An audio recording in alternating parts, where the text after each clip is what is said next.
নমস্কার। গল্পস্বল্পর আসরে আপনাদের সবাইকে স্বাগত।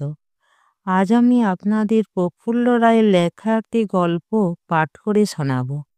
গল্পের নাম ফিরে এলাম। শ্রাবণ মাস। সেই ভোর থেকে কালো কালো মেঘগুলি ভাসমান আদিম পশুর মতো আকাশময় হানা দিয়ে ফিরছিল। তুমুল ঝড়ো বাতাস, বিদ্যুতের হানাহানি, আয়োজনের কোথাও কোনো ত্রুটি ছিল না। আকাশের দিকে তাকিয়ে তখনই বোঝা গিয়েছিল বর্ষার এই দিনটা বড় বেশি আত্মসচেতন, বড় বেশি প্রমত্ত। তার রীতিনীতি মতিগতি সবই দুরন্ত দুঃসহ ঢলের দিকে। সব জেনেও সব বুঝেও সেই ভোরে সুলতাকে নিয়ে শ্যামবাজারের বাড়ি থেকে বেরিয়ে পড়েছিলাম। না বেরিয়ে আমার সামনে বা পেছনে দ্বিতীয় পথ ছিল না।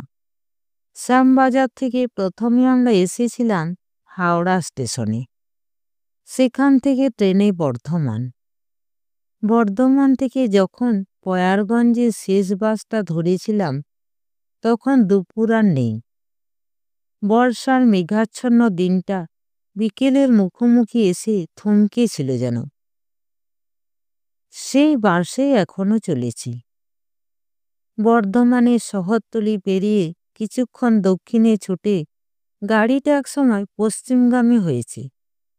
দিনটাও বিকেলের আগে সেই মুহূর্তে থেমে নেই। বিকেল এবং সন্ধে ঊর্ধ্বশ্বাসে পার হয়ে রাত্রিটাকে ত্বরান্বিত করতে ছুটেছে। আর সমস্ত দিন ধরে আবহাওয়াটা যার জন্য তৈরি হচ্ছিল, সন্ধে নামার সঙ্গে সঙ্গে তাও শুরু হয়ে গেছে। প্রথমে ঝিরঝির করে, থেমে থেমে, ফোঁটায় ফোঁটায়, পরে অবিশ্রান্ত প্রবল ধারায়। বৃষ্টিটা সমানে চলছে। বাস যত এগোচ্ছে মত্ততা ততই বাড়ছে। আকাশ জোড়া বিরাট মৃদঙ্গটায় গুরু গুরু ঘা পড়ছে। পৃথিবীর আত্মাকে বিদীর্ণ করে বাজ পড়ে, বিদ্যুৎ ঝলকে যায়। আর এদের সঙ্গে উদ্দাম বাতাসের একটা চুক্তি হয়ে গেছে যেন। পশ্চিমবাংলার এই প্রান্তটাকে রসাতলে পৌঁছে না দেওয়া পর্যন্ত তাদের স্বস্তি নেই। বৃষ্টি শুরু হবার সঙ্গে সঙ্গে বাসের জানালাগুলো ঝপাঝপ বন্ধ হয়ে গিয়েছিল। যতক্ষণ সেগুলো খোলা ছিল নিরাসক্ত শূন্য দৃষ্টিতে বাইরে তাকিয়েছিলাম। সুলতা আমার বিপরীত প্রান্তে লেডিস সিটে বসে আছে।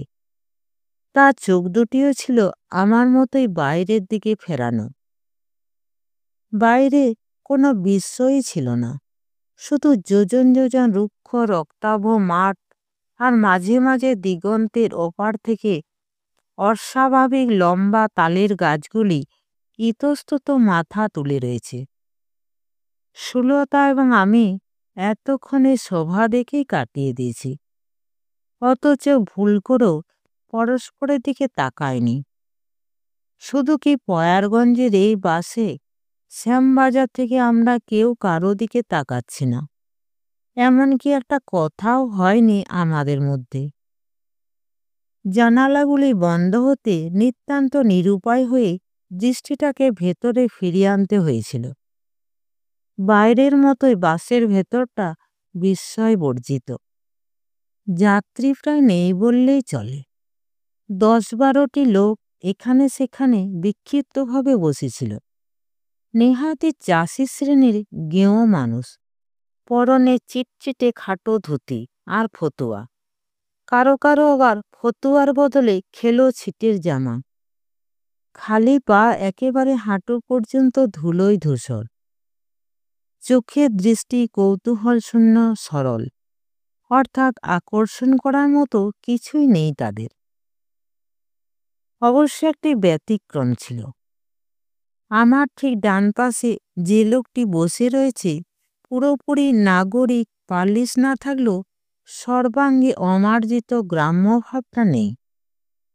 গ্রাম এবং শহরের মাঝামাঝি একটা জায়গায় তার চেহারা, রুচি এবং পোশাক থমকানো। বয়সটা প্রৌঢ়ত্বের প্রান্ত ছুঁয়েছে।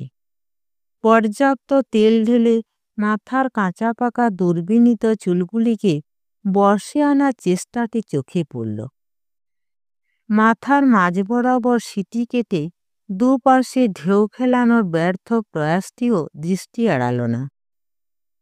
মুখে দিন তিনেকে জমানো দাড়িগোঁফ, একখানা ফর্সা ধুতি আর গলাবদ্ধ ফুল শার্ট পরনে, পায়ে কাঁচা চামড়ার চটি, আর তাতে এই খালি পায়ের দেশে সে রীতিমতো বিশিষ্ট এবং মর্যাদাসম্পন্ন হয়ে উঠেছে। এই আধা গ্রাম্য আধা শহুরে লোকটার দিকে তাকিয়ে কৌতুকই বোধ করলাম। কিন্তু কতক্ষণ আর? আমার মতো শহরের পোকাকে এই বেশে এই রুচিতে অনন্তকাল তো আর আটকে রাখা যায় না। অতএব ঘুরতে ঘুরতে নিজের অজ্ঞাতসারে দৃষ্টিটা গিয়ে পড়ল আমার সঙ্গিনীর ওপর। সঙ্গিনী শব্দটা কানে আসতেই বুকের কোনো এক অজ্ঞাত স্তরে চমক লাগলো যেন। কিন্তু চমক লাগলেই বা কি করা যাবে? সঙ্গিনী ছাড়া সুলতাকে আজ কি বা ভাবতে পারি? এর চেয়ে যোগ্যতর শব্দ অন্তত আমার জানা নেই। অথচ এখনো সে আমার সময়সম্মত স্ত্রী। আইনের দৃষ্টিতে বন্ধনটা ছিন্ন হয়নি। জানালা বন্ধ হতে সুলতাও তার চোখ দুটি বাঁশের ভেতর ফিরিয়ে এনেছিলেন। এখন সামনের দিকে তাকিয়ে রয়েছে সে। মফস্বলের বাঁশে যেমন থাকে, যথেচ্ছ বানানে কিছু কিছু সারগর্ভ নীতিকথা এখানে ওখানে লেখা রয়েছে। তারই একটার দিকে সুলতার দৃষ্টি নিবদ্ধ। তাকিয়ে রয়েছে সে, চোখে কিন্তু কোনো ভাবের খেলায় খেলছে না। আমার সিট থেকে সুলতার মুখ নির্ভুল দেখতে পাচ্ছি। কোথাও কোনো অস্পষ্টতা নেই। মাথার ঘুমটা খসে গেছে। বিশাল খোপাটা, দুটি পাতলা ঠোঁট, প্রতিমার মতো দীর্ঘ চোখ, ভ্রুযুগল, ফর্সা রক্তাভ মুখ এবং গালের সে কালো তিলটি পর্যন্ত আমার দৃষ্টি সর্বত্র বিচরণ করছে। এই মুখটার দিকে তাকিয়ে আগে কতবার আত্মবিস্মৃত হয়ে পড়েছি, কিন্তু এই মুহূর্তে প্রাণের অতল থেকে কোনো উচ্ছ্বাসই উতলে উঠছে না। বরং অসহ্য এক অনুভূতি আর তিক্ত বিতৃষ্ণায় সমস্ত চেতনা আচ্ছন্ন হয়ে যাচ্ছে। সুলতা যেখানে বসেছিল তার পাশে খানিকটা জায়গা খালি পড়ে রয়েছে। স্বামিত্বের স্বাভাবিক অধিকারে অনায়াসে সেখানে বসতে পারতাম। বসা উচিত ছিল, কিন্তু পারিনি। সুলতা আর আমার মধ্যে দুর্লঙ্ঘ একটা দেওয়াল রয়েছে। সেটা পার হওয়া আমার সাধ্যের বাইরে। বাঁশের সংক্ষিপ্ত পরিসরে প্রায় নাগালের মধ্যে এসে বসে আছে। হাত বাড়ালেই তাকে ছোঁয়া যায়। তবু মনে হচ্ছে জীবনে দুই প্রান্তে দুই বিপরীত মেরুতে আমরা রয়েছি। মাঝখানের অসহনীয় দূরত্বটা কিছুতেই অতিক্রম করা সম্ভব হবে না। অথচ আমাদের বিয়েটা ছিল নিতান্তই ভালোবাসার। আমরা ব্রাহ্মণ, সুলতারা কায়স্থ। সবর্ণ না হলেও সুলতার বা আমার কারো বাড়ি থেকে বাধা আসেনি। দ্বিধামুক্ত প্রসন্ন মনে অভিভাবকরা আমাদের আশীর্বাদ করেছিলেন। সবই ছিল আমাদের সপক্ষে। তবু এই ভালোবাসার বিয়েটাকে শেষ পর্যন্ত টিকিয়ে রাখা অসাধ্য হয়ে পড়ল। বিয়ের আগে আমাকে ঘিরে সুলতার এবং সুলতাকে ঘিরে আমার প্রাণে যা ছিল তা হলো আচ্ছন্নতা আর দুরন্ত উচ্ছ্বাসে সব ভাসানো একটা ঢল। সুলতার আমি একই বছরে পোস্ট গ্র্যাজুয়েটে ভর্তি হয়েছিলাম। একই বছরে MA পাশ করেছি। সাবজেক্ট ছিল দুজনেরই অভিন্ন, ইকোনমিক্স। ছাত্রী হিসেবে সুলতা খুবই ভালো, প্রায় অসাধারণের পর্যায়ে পড়ে। এমএতে ফার্স্ট ক্লাস পেয়েছিল। ছাত্র হিসেবে আমার কিন্তু কোনো দীপ্তি ছিল না। আমি ছিলাম নিতান্তই গড্ডালিকা প্রবাহের। তবে আকর্ষণ করার মতো আমারও কোনো কোনো দিক ছিল। আমি সুদর্শন সুপুরুষ, তার ওপর ভালো স্পোর্টসম্যান। পরস্পরকে দেখে আমরা মুগ্ধ, বিস্মিত এবং চমৎকৃত হয়েছিলাম। এবং এমএ পাশ করা 4 বছর পর আমাদের বিয়েও হলো। আশ্চর্য, বিয়ের আগের সে বিস্ময়বোধ, মুগ্ধতাবোধ বিয়ের পর মাত্র 1টা বছর অটুট ছিল। দ্বিতীয় বছরে এসেই সব কিছু থমকে গিয়েছিল যেন। দুটো মহাযুদ্ধ এবং ব্যক্তি স্বাতন্ত্র্যবাদী সমস্ত প্রলোভন উপেক্ষা করে আমাদের পরিবারটা এখনো যৌথই রয়েছে। 3 কাকা কাকিমারা, 2 জ্যাঠা জ্যাঠাইমারা, বাবা মা আর খুড়তুতো ভাই বোনদের নিয়ে আমাদের বিরাট মিলিত সংসার। বিয়ের বছরখানেকের মধ্যে সুলতা বলল, নতুন বাড়ি ভাড়া করো। তোমাদের এ বাড়িতে এত লোকের হট্টগোলের মধ্যে আমার ভালো লাগে না। সুলতার স্বভাব আমার অজানা নয়।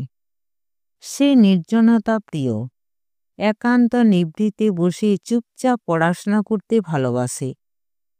তার কথাগুলো আমাদের যৌথ সংসারে বিচিত্রই বটে। অনভ্যস্ত কানে কেমন যেন বেসুরো ঠেকল। প্রায় স্তম্ভিত হয়ে গিয়েছিলাম। উত্তর দিতে পারিনি। কিন্তু উত্তর না দিয়ে পালাবো কোথায়? বাড়ি বাড়ি করে আমার প্রাণান্ত করে ফেলল সুলতা।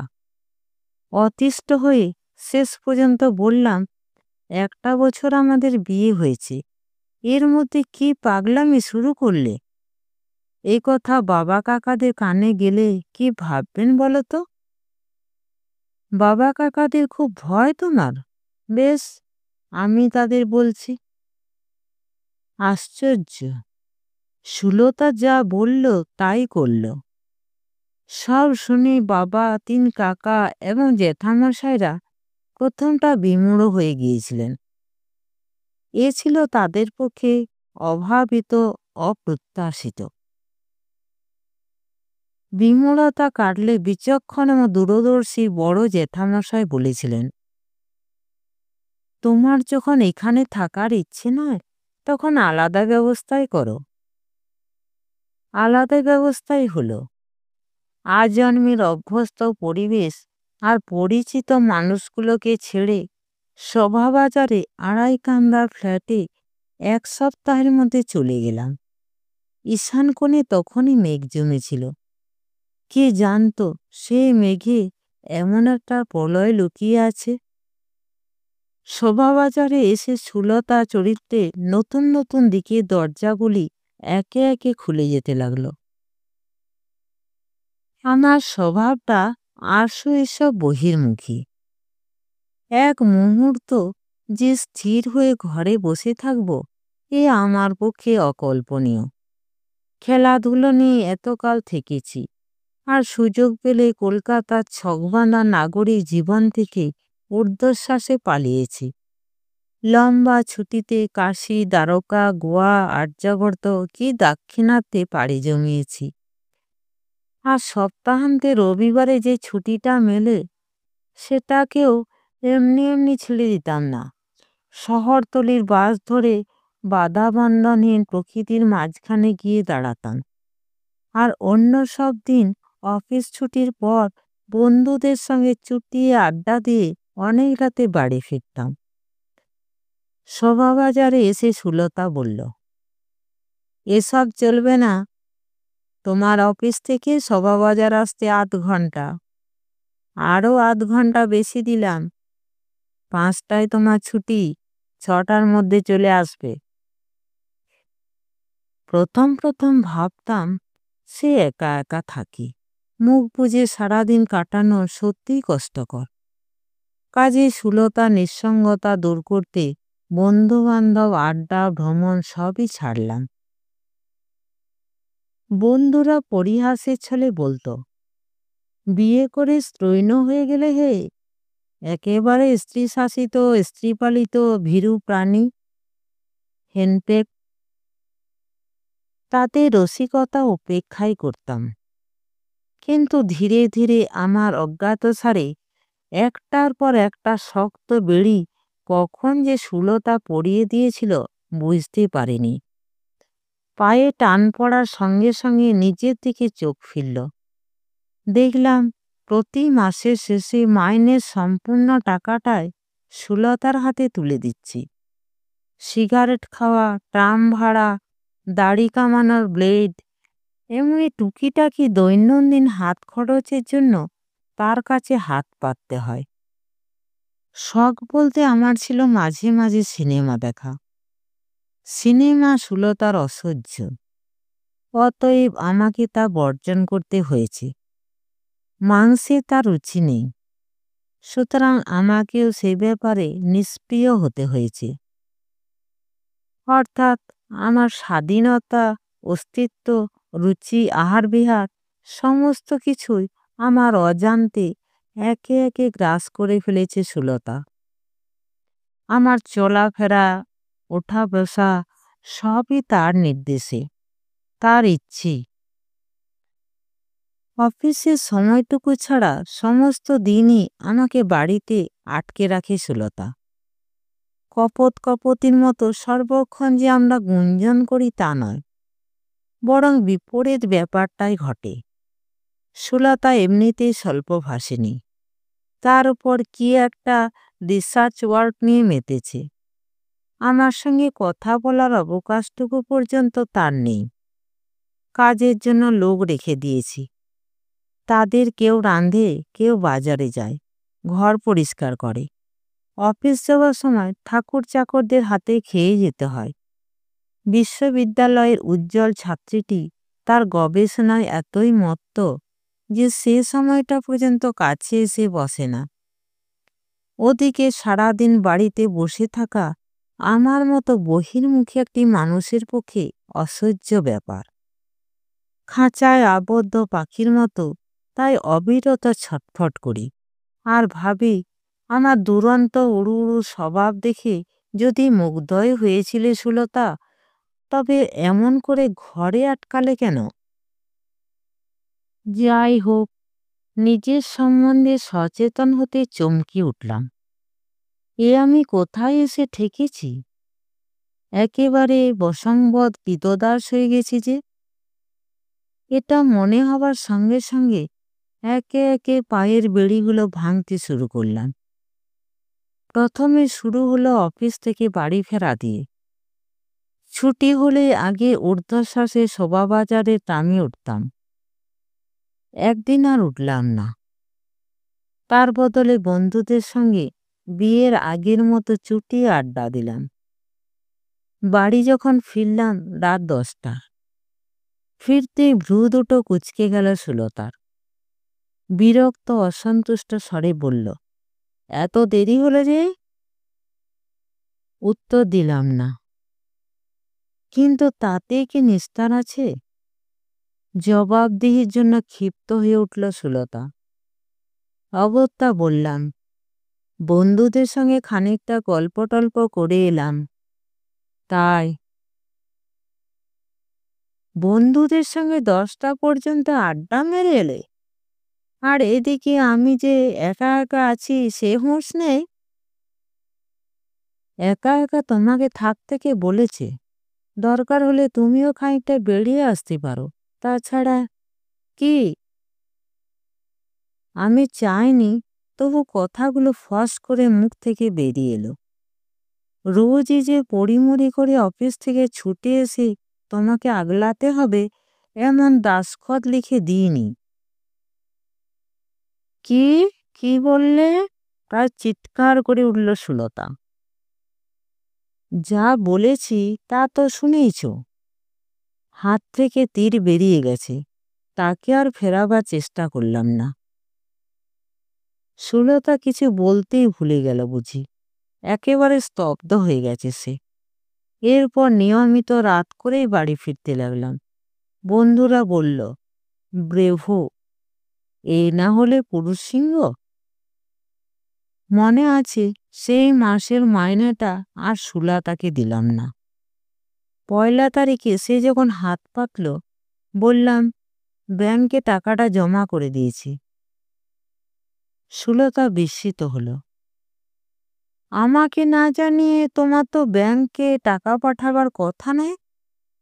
তাছাড়া আর সারা মাস সংসার চলবে কি করে? সংসার চালানোর দায়িত্ব আমার, সেজন্যে তোমায় চিন্তা করতে হবে না। স্থির দৃষ্টিতে কিছুক্ষণ আমার দিকে তাকিয়ে রইল সুলতা। বলল, তুমি আমায় টাকা দিয়ে অবিশ্বাস করো? বিশ্বাস অবিশ্বাসের প্রশ্ন নয়। সুলতা চেয়েছিল স্বজন বন্ধুদের কাছ থেকে আমাকে ছিনিয়ে নেবে। শুধু কি তাই, আমার রুচি, স্বাধীনতার সত্তা সব আত্মসাৎ করে নিজের পছন্দের ছাঁচে ঢালাই করে ফেলবে। আসল কথা, যতদূর বুঝেছি, সুলতা কর্তৃত্বলোভী। আদিম কোনো স্ত্রী শাসিত সমাজ থেকে মাঝখানের কয়েকটা শতাব্দী এক লাফে পার হয়ে সোজা একালে চলে এসেছে। আমাকে নিয়ে তার যে সাম্রাজ্য, সেখানে তার প্রভুত্ব হবে নিরঙ্কুশ। এই ইচ্ছাই ছিল সুলতার। হয়তো এটাই ছিল তার ভালোবাসার প্রকাশ। কিন্তু আমার মধ্যে বিপরীত একটি মানুষ রয়েছে।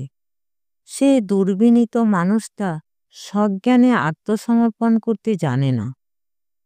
সুলতার মনোভাব বোঝার সঙ্গে সঙ্গে সে বিচলিত হয়ে পড়েছে এবং একটি একটি করে তার খোয়ানো স্বাধীনতা সবলে ফিরিয়ে নিতে শুরু করেছে। তাকে দুর্দম নেশায় পেয়ে গেছে যেন। সুলতা চিৎকার করে উঠল, কি? চুপ করে রইল যে? উত্তর দিলাম না। কি উত্তরই বা দেব? সুলতা এবার তার শিক্ষা দীক্ষা সুরুচি সব বিস্মৃত হয়ে উন্মাদের মতো চেঁচাতে লাগল, বুঝেছি বুঝেছি। এর দিন কয়েক পর শোভাবাজারে ফ্ল্যাট ছেড়ে যৌথ সংসারে ফিরে এলাম। সুলতা আসতে চায়নি। বলেছে, ওখান থেকে আমি ব্যবস্থা করে চলে এসেছি। ফিরে যাওয়াটা আমার পক্ষে খুবই অপমানের হবে। আপাত দৃষ্টিতে ঘটনাগুলি সাংঘাতিক নয়, নিতান্তই তুচ্ছ। কিন্তু এই তুচ্ছতার মধ্যে বিস্ফোরক ঠাসা ছিল। প্রথম যেদিন সুলতাকে অগ্রাহ্য করে অফিস থেকে অনেক রাত্রে বাড়ি ফিরেছিলাম, সেদিন থেকে সুলতা আর আমার মধ্যে একটা অদৃশ্য দেওয়াল মাথা তুলেছিল। সেই দেওয়ালটা ক্রমাগত উঁচু হতে লাগল। বুঝতে পারছিলাম এবারে ফিরে আসাটা সুলতার মনঃপূত হয়নি। একটা বিষাক্ত আক্রোশ সাপের মতো তার মধ্যে কুণ্ডলি পাকাচ্ছিল। সে ফুলছিল, ভেতরে ভেতরে ফুলছিল এবং আমাকে আক্রমণ করার জন্য ধীরে ধীরে প্রস্তুত হচ্ছিল। তারই ভূমিকা হিসাবে আমার সঙ্গ ত্যাগ করেছিল। কথাবার্তা কদাচিৎ হতো। রাতেও একঘরে আমার সঙ্গে থাকত না সুলতা। এদিকে আমিও প্রবল স্রোতে ভেসে যেতে আরম্ভ করলাম। বন্ধু বান্ধব, ক্লাব, আড্ডা সবাই একসঙ্গে হাত বাড়িয়ে বাইরের দিকে আমাকে টেনে নিয়ে গেল। বিয়ের আগের আকর্ষণ, মুগ্ধতা কিছুই আমাদের মধ্যে অবশিষ্ট ছিল না। এভাবে মাস কয়েক চলার পর হঠাৎ একদিন আমার সামনে এসে দাঁড়ালো সুলতা। অফিস ছুটির পর আড্ডা টাড্ডা দিয়ে অনেক রাতে সবেমাত্র বাড়ি ফিরেছি। শানিত চোখে আমার দিকে তাকিয়ে সুলতা বলল, তুমি আমার সঙ্গে এরকম ব্যবহার করছো কেন? কেন আমাকে উপেক্ষা করছো? বললাম, উপেক্ষা নয় তো কি? দয়া করে খেতে দিচ্ছ তাই খাচ্ছি, পড়তে দিচ্ছ পড়ছি, নইলে একবারও আমার খোঁজ নাও কি? মানসিক কি অবস্থায় আমার দিন কাটছে তার খোঁজ রাখো কি? একটা দাসী বাণীর সঙ্গে আমার তফাৎটা কি? বলো বলো। মনটা যে কারণেই হোক ভালো ছিল। ভেবেছিলাম রূঢ় হব না। স্বেচ্ছায় সুলতা যখন কাছে এসেছে তাকে বোঝাবো এবং সামান্য কিছু স্বাধীনতা তার হাতে তুলে দিয়ে সন্ধি করে নেব। কিন্তু আমি কিছু বলার আগে হিংস্র গলায় সুলতা চেঁচে উঠল, জানি কেন তুমি আমার সঙ্গে এরকম করছো। কেন? নিশ্চয়ই আর কেউ জুটেছে, তাকে নিয়ে বেলেল্লাগিরি করছো। আমার দিকে তাকাবার সময় কোথায় তোমার? অভিযোগটা সম্পূর্ণ মিথ্যে। কাজে স্তম্ভিত হয়ে গেলাম। এমন একটা কথা যে সুলতার মতো শিক্ষিত মেয়ের মুখ দিয়ে বেরোতে পারে, এ ছিল আমার কল্পনার বাইরে। মুহূর্তে সব সদিচ্ছা বাষ্প হয়ে গেল। মাথার মধ্যে কোন একটা বারুদের স্তূপে আগুন লাগলো যেন। উন্মত্তের মতো বলে উঠলাম, ঠিক বলেছ, তোমার দিকে তাকাবার আছে কি কুৎসিত কদর্য মন? কথাটা শেষ করতে পারলাম না। তার আগে গ্রাম্য মেয়ের মতো ডুকরে কেঁদে উঠল সুলতা এবং আমার চরিত্রে পৃথিবীর সবটুকু কালি ঢেলে দিয়ে তীব্র তীক্ষ্ণ প্রখরস্বরে গলা ফাটিয়ে চিৎকার করতে লাগল। এরপর থেকে বাড়িতে থাকায় দুরূহ হয়ে উঠল। এক এক সময় ইচ্ছা হতো সুলতার ভুল ভাঙিয়ে দিয়ে বিয়ের আগে সে মুগ্ধতা আর বিস্ময়ের মধ্যে আবার ফিরে যায়। কিন্তু ফেরার আর উপায় ছিল না। আমাকে একেবারেই সহ্য করতে পারত না সে। দেখা মাত্র ক্ষেপে উঠত, কাঁদত, চিৎকার করত। কিছু বলার অবকাশই পেতাম না। তাছাড়া মানুষ হিসাবে আমি কিছুটা অসহিষ্ণু প্রকৃতির। ধৈর্য টর্য কম। সুলতা কিছু বললে উত্তেজিত হয়ে উঠতাম। তিক্ততাটা শেষ পর্যন্ত শীর্ষবিন্দুতে এসে পৌঁছল। তার এই পরিণতিস্বরূপ কাল রাতে সুলতা এসে বলেছিল, এভাবে এখানে থাকতে আমার দম বন্ধ হয়ে আসছে, আর নোংরামি বাড়িয়ে লাভ নেই, কালই আমাকে পয়ারগঞ্জে দিয়ে এসো। সুলতার ইচ্ছা এবং জেদ অনুযায়ী তাকে নিয়ে আজ সকালে পয়ারগঞ্জে রওনা হয়েছি। সুলতার বাবা রিটায়ার করার পর সেখানে বাড়ি করে চাষবাস আর বিরাট ফুল ফলের বাগান নিয়ে আছেন। পয়ারগঞ্জে আমার যাবার ইচ্ছা ছিল না। কাকা, বাবা, জেঠামশাই, খুড়তুতো, জেঠতুতো এবং নিজের ভাইরা সবাইকে বলেছিলাম সুলতাকে তার বাবার কাছে দিয়ে আসতে। কিন্তু এই অপ্রীতিকর অবাঞ্ছিত দায়িত্বটা কেউ নিতে চায়নি, কৌশলে এড়িয়ে গেছে। অগত্যা আমাকেই বেরোতে হয়েছে। আমার বিশ্বাস পয়ারগঞ্জ থেকে আর কোনোদিন সুলতা আমার কাছে ফিরবে না। ভাবনাটা বেশি দূর এগোয় না। আচমকা প্রচণ্ড ঝাঁকানি দিয়ে পয়ারগঞ্জে লাস্ট বাস থেমে গেল। বাইরে দুর্যোগটা প্রমত্ত হয়ে উঠেছে। মনে হচ্ছে বর্ষার এই রাত্রিটা পৃথিবীর আদিম শৈশবে একটা ভয়াবহ প্রলয়ের মধ্যে ফিরে গেছে। প্যাসেঞ্জারদের মধ্যে সন্ত্রস্ত গুঞ্জন উঠল, ব্যাপার কি, বাস এভাবে দাঁড়িয়ে পড়ল যে? ড্রাইভার লোকটি রসিক। কিছুক্ষণ স্টিয়ারিং ধরে টানাটানি করল, তারপর সগৌরবে ঘোষণা করল, গাড়ি আর যাবে না, শালার হার্ট ফেল করেছে। বলে কি? শোনা মাত্র চকিত হয়ে উঠলাম। এরপর আর কোনো বাসও নেই যে সেটা ধরে পয়ারগঞ্জে পৌঁছতে পারব। আকাশে মেঘ দেখেও হঠকারিতার বর্ষে বেরিয়ে পড়েছিলাম। তবে কি এই নিদারুণ দুর্যোগের মধ্যে এই রাস্তায় বসে বসে নিশি পালন করতে হবে? একে একে যাত্রীদের অনেকে সে ঝড় বৃষ্টির মধ্যে নেমে গেল। কোথায় গেল জানি না, রসাতলেই কিনা কে বলবে। আমার পাশে সে আধা গ্রাম্য আধা শহরে লোকটা কন্ডাক্টরের উদ্দেশ্যে বলে উঠল, কোথায় এসে ঠেকলুম হে? তালডাঙার কাছাকাছি। কন্ডাক্টর জবাব দিল, এহ, ঘরের কাছে এসে কল বিগড়েল? শালার বৃষ্টি যা আরম্ভ হয়েছে, এ তো থামবে বলে মনে হচ্ছে না। কতক্ষণ আর বসে রইব? তার চাইতে ভিজে ভিজেই চলে যাই।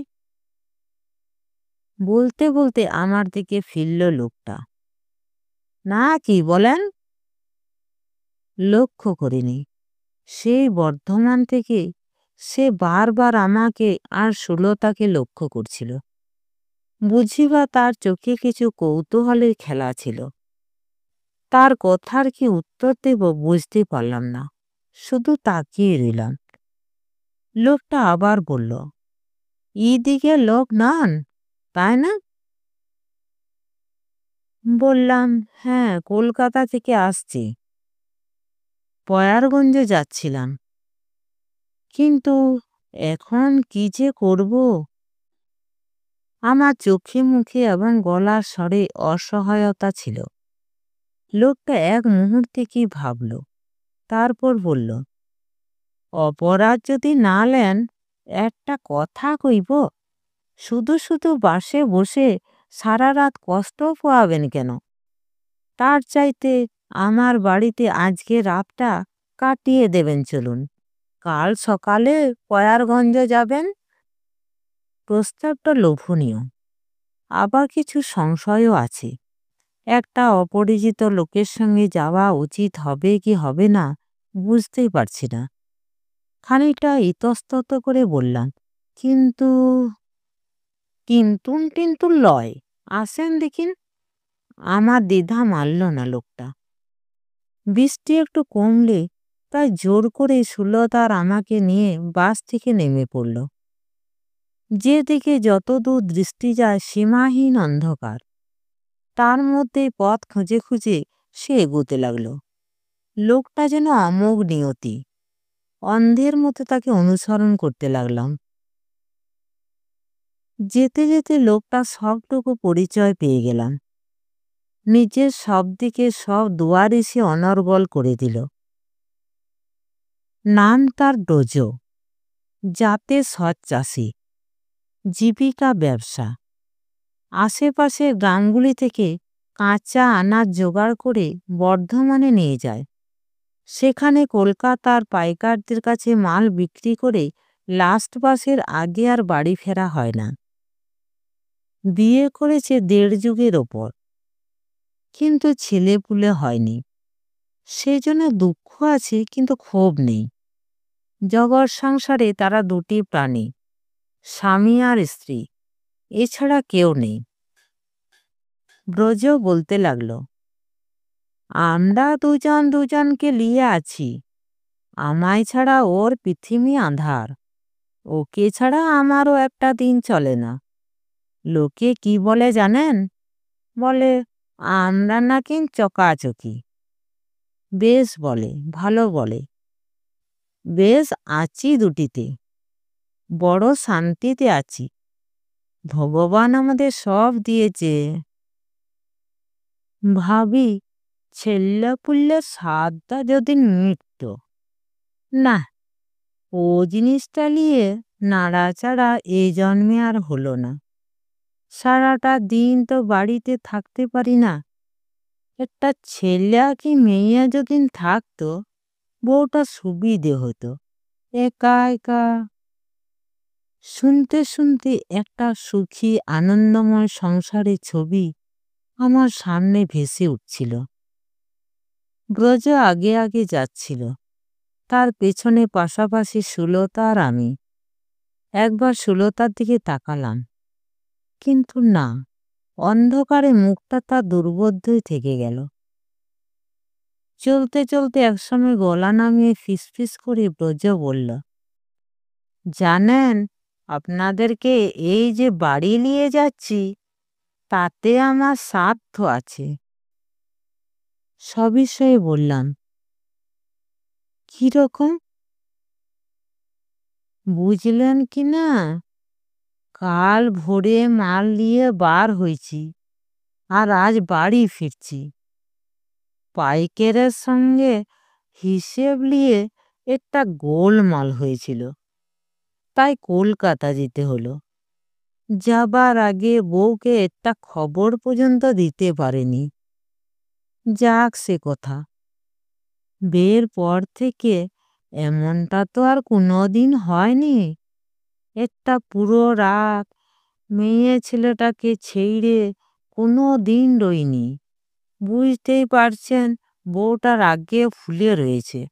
আমারে দেখলে তো রক্ষে রাখবে না। ভাবছি আপনাদের দিয়ে পয়লা ধাক্কাটা সামলাবো। ব্রজ এমনভাবে বলল যেন আমি তার বহুকালের পরিচিত বিশ্বস্ত সুহৃদ। কথাগুলো সুলতার মনে কি প্রতিক্রিয়া করছিল জানি না, তবে আমার প্রাণের গভীরে নিদারুণ আলোড়ন তুলেছে। শস্যহীন একটা মাঠ আর কিছু বন্ধা কাকুরে প্রান্তর পার হয়ে শেষ পর্যন্ত আমরা ব্রজের বাড়ি পৌঁছে গেলাম। বাড়ি আর কি, টিনের চাল, মাটির দেওয়ালের খান দুই ঘর, বারান্দা আর সামনের দিকে উঠোন। বৃষ্টিটা আরও কমে এসেছিল। উঠোন থেকে ব্রজ ডাকল, হ্যাঁ গো, আলোটা নিয়ে এসো দেখিন। এক ডাকে হেরিকেন হাতে ঘর থেকে যে বারান্দায় বেরিয়ে এলো, তার বয়স এক রহস্য। 25 হতে পারে, 35 হওয়া বিচিত্র নয়।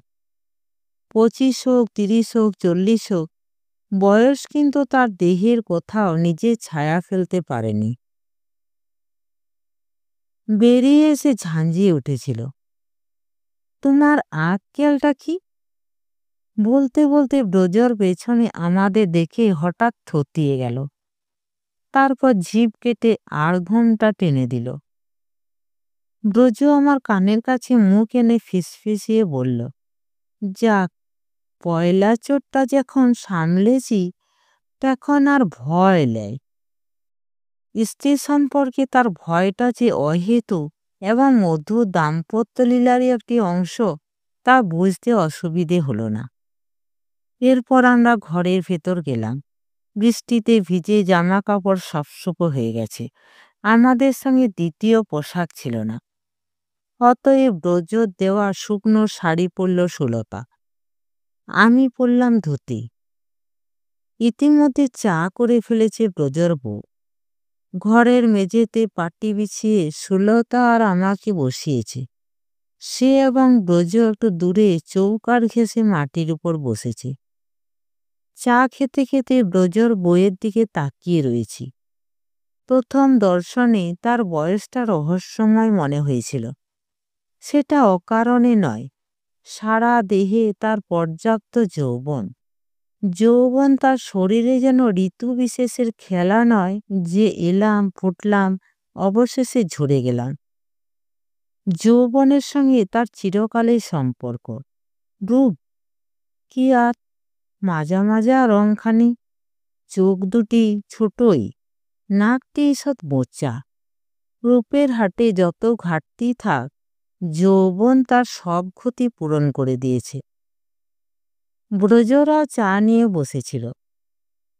কাত হয়ে বসে চায়ের বাটিতে একটা চুমুক দিয়ে ব্রজর বউ বলে উঠল, আপনারাই বলেন দেখিন, চিন্তা হয় কি না? বলালে কওয়ালে পুরো একটা দিন লোকটা উদাও, আমি তো ভয়েই মরি। বুঝলাম ব্রজর সেই কলকাতা যাওয়ার প্রসঙ্গটা আবার উঠল। কিছু একটা বলতে যাচ্ছিলাম, তার আগে খ্যালখ্যাল করে হেসে উঠল ব্রজ। বলল, তোমাকে একটা সুযোগ করে দিলাম, সেটা কাজে লাগাতে পারলেনি? কিসের সুযোগ? ব্রজর বউ স্বামীর দিকে তাকালো। কিসের আবার? আমি বুড়ো ধুড়ো হয়ে গেছি, তুমি তো এখনো ডাঁটো যুবতীটি হয়েই আছো। ভেবেছিলাম ফিরে এসে দেখব ছেলে ছোকরা কারুকে জুটিয়ে ভেগেছ। আহা, কথার কি ছিরি! মুখেই শুধু। সত্যি যদিন চলে যায় প্যারানটা ফেটে যাবে। এত দেমাক! হ্যাঁ, এতই বলেই আমাদের অস্তিত্ব সম্পূর্ণ বিস্মৃত হয়ে স্বামীর দিকে তীব্র কটাক্ষ হানল ব্রজর বউ। আর সেই কটাক্ষের মধ্যে জীবনের সবটুকু সুধা বুঝেছিল। তাদের রসিকতাগুলি নিতান্ত গ্রাম্য, তবু মহানগর থেকে অনেক অনেক দূরে বর্ধমানের অভ্যন্তরে এই গ্রামে এই দুর্যোগের রাত্রিতে সেগুলো আমার মতো একজন বিচক্ষণ নাগরিককে প্রায় মুগ্ধই করে ফেলল। যাই হোক, প্রজার বউ একসময় আমাদের সম্বন্ধে সচেতন হলো। ওই দেখো, নিজেদের নিয়েই মেতে রয়েছি, আপনারা এলেন, একটা কথাও এখনো পর্যন্ত কয়নি। স্ত্রীলোকটি আশ্চর্য সাবলীল, নিঃসংকোচ। তাড়াতাড়ি উঠে সুলতার পাশে এসে বসল সে। তারপর স্ত্রী সুলভ কৌতূহলে প্রশ্নের পর প্রশ্ন করে যেতে লাগলো। কোথা থেকে আসছি, ব্রজের সঙ্গে কিভাবে আলাপ, কোথায় যাব। যখন সে শুনল পয়ারগঞ্জে আমরা যাচ্ছি, জিজ্ঞেস করল, সেখানে কে আছে? সুলতা বলল, আমার বাবা। ও, বাপের বাড়ি যাওয়া হচ্ছে? তা কদিন থাকবেন? সুলতা চকিত হয়ে উঠল। এমন একটা প্রশ্ন সে প্রত্যাশা করেনি। আমার দিকে একবার তাকিয়ে আস্তে আস্তে চোখ নামিয়ে নিল। অস্পষ্ট সুরে বলল, দেখি কতদিন থাকা যায়। কি একটু ভেবে ব্রজর বউ এবার বলল, কদিন বিয়ে হয়েছে? বছর আড়াই। ছেল্লা পুল্লা? সুলতা এবার মুখে কিছু বলল না, জোরে জোরে মাথা নাড়তে লাগলো। আরও কতক্ষণ প্রশ্নোত্তরের পালা চলত কে জানে। হঠাৎ ব্রজ বলে উঠল, এবারে গল্প থামাও, ঢের রাত হয়েছে, রান্না বাড়ার ব্যবস্থা। ব্রজর বউ ব্যস্ত হয়ে উঠে বলল, হ্যাঁ হ্যাঁ, যাচ্ছি। চৌকাঠ পর্যন্ত গিয়ে ফিরে দাঁড়ালো সে। আমার চোখে চোখ রেখে বলল, রানতে তো চলেছি, তা আপনারা? আমরা কি? ব্রজর বউ কি বলতে চায় বুঝতে পারলাম না। কইছিলাম কি, আপনারা কি জাত? ব্রাহ্মণ। তাহলে তো বিপদ হলো, আপনাদের একটু কষ্ট করতে হবে। সব জোগাড় করে দিচ্ছি, রান্নাটা শুধু। বুঝলাম বিপদটা কোথায়। বললাম, তোমরাই রাঁধো, আমরা জাত মানি না। আমরা যে মানি? ব্রজর বউ হাসল। তাহলে থাকবে, একটা তো রাত দেখতে দেখতে কেটে যাবে, রান্নার হাঙ্গামা করে আর দরকার নেই। তাই কখনো হয়? প্রথম এলেন, আর কোনো দিন আসবেন কিনা কে জানে। ভিটে বসিয়ে উপসে রাখতে পারি। সেই রাত্রে কোথা থেকে মাছ ডিম জোগাড় করে আনলো ব্রজ। তার বউ নিপুণ ক্ষিপ্ত হাতে সব ব্যবস্থা করে দিল। এখন সুলতাকে টেনে নিয়ে রাঁধতে বসালো। সুলতা রাঁধছে। অভিজ্ঞতাটা নতুন বটে, চমকপ্রদও। কোনোদিন এর আগে তাকে অন্যের সামনে যেতে দেখেছি বলে মনে পড়ল না। বাধ্য মেয়ের মতো ব্রজর বইয়ের নির্দেশে রাঁধল সুলতা। তারপর আর কিছু তাকে বলতে হলো না। কি এক আত্মবিস্মৃতির ঘোরে আমাকে খেতে দিল, নিজে খেল। আশ্চর্য! রেঁধে খাওয়ানো তো দূরের কথা, এই সুলতা বিয়ের পর প্রথম কিছুদিন আমার খাবার সময় কাছে এসে বসেনি পর্যন্ত। তবে কি এই পৌর দম্পতি তার চেতনায় ধীরে ধীরে সঞ্চারিত হয়ে গেছে? খাওয়া দাওয়ার পর দুজনে শুতে গেলাম। ব্রজ বড় ঘরখানা আমাদের ছেড়ে দিয়েছিল। ব্রজর বউ পরিপাটি বিছানা পেতে মশারি টাঙিয়ে দিয়ে গেছে। সকালবেলা যে মন নিয়ে শ্যামবাজার থেকে বেরিয়েছিলাম তার বিন্দুমাত্র যদি অবশিষ্ট থাকত, এই ঘরখানাকে যৌতুকগৃহ ছাড়া ভাবতেই পারতাম না। কিন্তু ইতিমধ্যে পৃথিবীর রং বুঝি বদলে গেছে। ঘরে ঢুকে জানালার কাছে গিয়ে দাঁড়িয়ে রয়েছে সুলতা। বৃষ্টিটা কিছুক্ষণের জন্য থেমে আবার ক্ষেপে উঠেছে। কতকাল পর মনে হলো যুগ যুগান্ত পার হয়ে সুলতা আর আমি রাত কাটাবার জন্য একটি ঘরে আবার মিলিত হয়েছি। প্রথমটা কি করব ভেবে পেলাম না। কিছুক্ষণ বিছানায় বসে রইলাম। তারপর মাধ্যাকর্ষণের মতো দুর্বার এক টানে কখন যে সুলতার পাশে গিয়ে দাঁড়িয়েছি জানি না। খুব আস্তে ডাকলাম, সুলতা। জানালার বাইরে থেকে মুখ ফেরালো সে। বললাম, ব্রজরা চমৎকার মানুষ না? হ্যাঁ, নিজেদের নিয়ে দুটিতে বেশ আছে। খুব ভাব স্বামী স্ত্রী, একজনের জন্য আরেকজনের। লক্ষ্য করলাম সুলতার ঠোঁট দুটো অসহ্য আবেগে থরথর করতে লাগলো। অস্থির গলায় সে শুধু বলতে পারল, আমরা আমরা। তার কাঁধে সস্নেহে একটা হাত রেখে বললাম, হ্যাঁ, আমরা। সত্যি বলছো? হ্যাঁ, সত্যি। বাইরে দুর্যোগটা সমানে মাতামাতি করছে। করুক। ভেতরে সুলতা আর আমি পরস্পরের মধ্যে মগ্ন হয়ে গেলাম। বিয়ের আগে পরস্পরকে দেখে আমরা মুগ্ধ হয়েছি, বিস্মিত হয়েছি, চমৎকৃত হয়েছি, কিন্তু মগ্ন হইনি। কে জানতো পরস্পরের মগ্নতায় প্রেম? কে জানতো বর্ধমান জেলার এই দুর্গম অভ্যন্তরটা আমাদের জন্য ভালোবাসার নতুন পাঠ নিয়ে অপেক্ষা করছিল? পরের দিন ভোরে আবার বেরিয়ে পড়লাম। ব্রজ আর তার বউ একটা দিন থেকে যাবার জন্য খুব পীড়াপিড়ি করল। আমরা থাকলাম না। বাস রাস্তা পর্যন্ত ব্রজ আমাদের সঙ্গে সঙ্গে এলো। সেখানে গিয়ে রাস্তা পার হয়ে উল্টো দিকে গেলাম।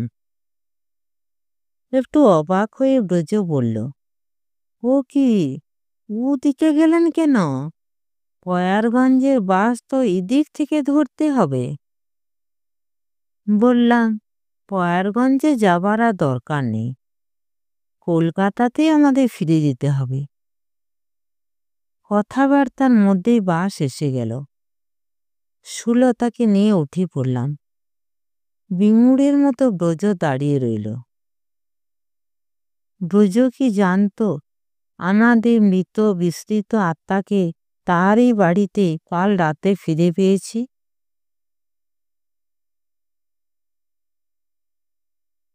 নমস্কার। গল্পটি শুনে ভালো লেগে থাকলে চ্যানেলটিকে লাইক, শেয়ার এবং সাবস্ক্রাইব করতে ভুলবেন না।